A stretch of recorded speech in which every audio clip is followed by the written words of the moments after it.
어두운 방 안에 한 남자가 홀로 누워 있습니다. 천장을 올려다보는 눈이 초점을 잃은 채 흔들리고 있고 이불을 꽉 움켜쥔 손끝이 하얗게 질려 있습니다. 시계 초침 소리만 유독 크게 울리는 새벽 2시 그의 심장이 이유 없이 빠르게 뛰기 시작합니다. 낮에는 아무렇지도 않았던 생각들이 어둠 속에서 괴물처럼 부풀어 오르고 한 가지 걱정이 10가지로 번지더니 결국 온몸이 얼어붙는 듯한 공포로 변합니다. 이 장면이 낯설지 않은 분이라면 지금 이 순간에도 밤이 두려운 분이라면 이건 결코 개인의 나약함이 아닙니다. 뇌가 밤이 되면 완전히 다른 방식으로 작동하기 때문에 벌어지는 일입니다. 낮 동안 우리의 감정을 단단하게 붙잡아주던 뇌의 지휘탑이 해가 지면 서서히 기능을 멈추기 시작합니다. 그 지휘탑의 이름은 전전두엽 껍질이고 이것이야말로 밤의 불안을 이해하는 가장 중요한 열쇠입니다. 전전두엽 껍질은 쉽게 말해 뇌의 뷸레이크 역할을 합니다. 별일 아니야 괜찮을 거야. 내일 생각하자 이런 이성적인 판단을 내려주는 곳인데 해가 진 뒤부터 이 기능이 현저하게 떨어진다는 사실이 여러 연구를 통해 밝혀졌습니다. 브레이크가 풀린 자동차를 상상해 보십시오. 내리막길에서 속도가 붙는데 멈출 방법이 없는 상황, 그것이 바로 밤의 불안을 느끼는 사람의 뇌에서 벌어지는 일입니다. 그런데 브레이크만 풀린 게 아닙니다. 동시에 가속 페달까지 밟히고 있습니다. 뇌 깊숙한 곳에 아몬드 모양의 작은 기관이 있는데 이것을 편도체라고 부릅니다. 편도체는 위험을 감지하고 공포 반응을 일으키는 뇌의 경보 장치입니다. 2022년 발표된 연구에 따르면 같은 자극을 줘도 밤에는 편도체의 반응이 낮보다 훨씬 강하게 나타났습니다. 블레이크는 풀리고 경보장치는 과민해지는 이 조합이 밤의 불안을 만들어내는 핵심 구조이며 끝까지 보시면 이 악순환을 끊는 구체적인 방법까지 확실히 아시게 됩니다. 그렇다면 전전두엽 껍질은 왜 밤이 되면 힘을 잃는 걸까요? 이것을 이해하려면 먼저 우리 뇌의 에너지 소비 방식을 알아야 합니다.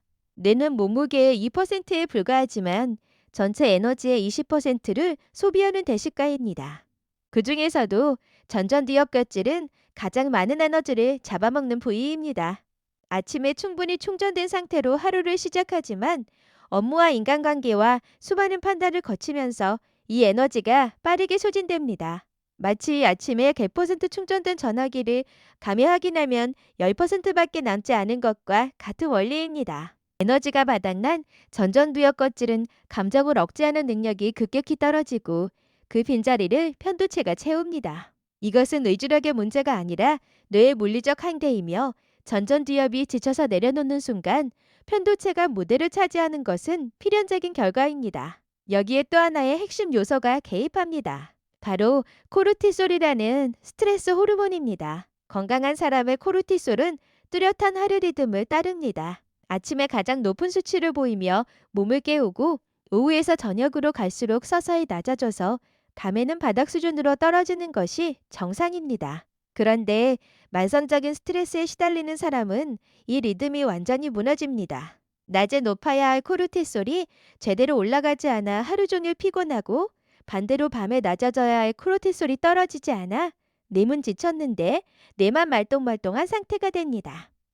2024년 발표된 연구에서는 불안장애 환자의 야간 코르티솔 수치가 건강한 사람보다 일관되게 높다는 결과가 나왔습니다.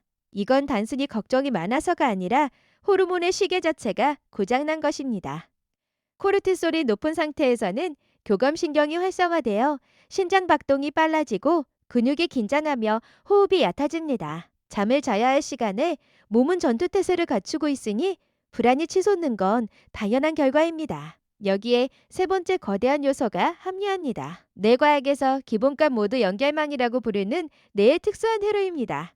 이 회로는 우리가 아무것도 하지 않고 멍하니 있을 때 가장 활발하게 작동합니다. 자기 자신에 대한 생각, 과거의 기억, 미래에 상상 이런 것들을 처리하는 곳인데 문제는 이 회로가 밤에 폭주한다는 점입니다. 낮에는 일하고 대화하고 이동하느라 이 회로가 억눌려 있지만 밤에 침대에 누우면 외부 자극이 사라지면서 기본값 모드 연결망이 전력으로 가동됩니다.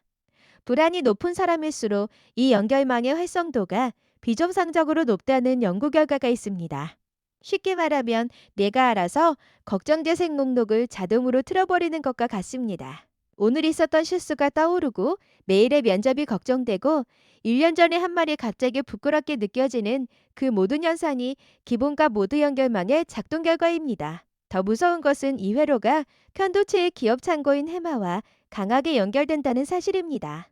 밤이 되면 편도체와 해마 사이의 연결이 강화되면서 과거의 실패 경험과 부정적 기억이 생생하게 되살아납니다.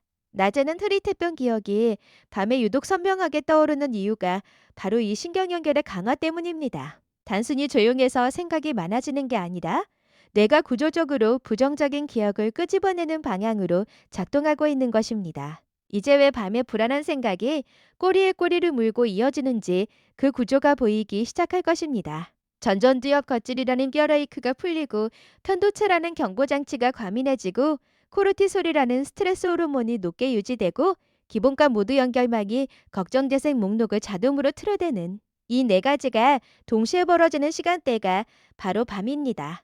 여기에 또 하나 결정적인 요소가 있습니다. 밤에는 감정을 나눌 상대가 없다는 것입니다. 낮에 불안하면 동료에게 말을 걸거나 친구에게 전화를 하거나 산책을 나갈 수 있습니다. 하지만 새벽 2시에 가슴이 답답해져도 누구에게도 연락하기 어렵습니다. 감정을 외부로 흘려보낼 통로가 차단되면서 불안은 고립된 방 안에서 증폭됩니다. 이것을 사회적 감정 조절의 부재라고 부르는데 이 요소만으로도 야간 불안의 강도가 낮에 2배까지 올라간다는 보고가 있습니다. 그리고 이 모든 것 위에 마지막 역설이 있습니다. 잠을 자야 한다는 압박감 자체가 불안을 키운다는 사실입니다. 빨리 자야 해. 내일 아침에 일찍 일어나야 하는데 이런 생각이 뇌의 각성 수준을 오히려 끌어올립니다. 연구에 따르면 잠들려고 노력하면 할수록 교감신경이 활성화되어 수면과 정반대의 상태가 만들어집니다. 불안해서 잠이 안 오고 잠이 안 와서 더 불안해지는 이 악순환을 수면 과학에서는 수면 수행 불안이라고 부릅니다. 밤의 불안은 이처럼 뇌의 구조와 호르몬의 리듬과 환경적 고립과 수면 압박이 겹겹이 쌓여 만들어진 복합적인 현상입니다. 그렇다면 이 구조를 알았으니 이제 어떻게 해야 할까요? 가장 강력한 근거를 가진 방법은 인지행동 치료의 수면 특화 기법입니다. 이 기법의 핵심은 침대를 걱정의 장소가 아닌 수면의 장소로 다시 연결하는 것입니다. 구체적으로는 침대에 누운 지 15분이 지나도 잠이 오지 않으면 반드시 침대에서 일어나야 합니다. 일어나서 어두운 조명 아래에서 지루한 것을 읽거나 단순한 작업을 하다가 졸음이 올 때만 다시 눕습니다. 이것을 반복하면 뇌는 서서히 침대와 불안의 연결을 끊고 침대와 수면의 연결을 다시 학습하게 됩니다. 두 번째 방법은 걱정 시간을 정해두는 것입니다. 하루 중 오후 시간대에 10분에서 20분을 정해놓고 그 시간에만 의도적으로 걱정합니다.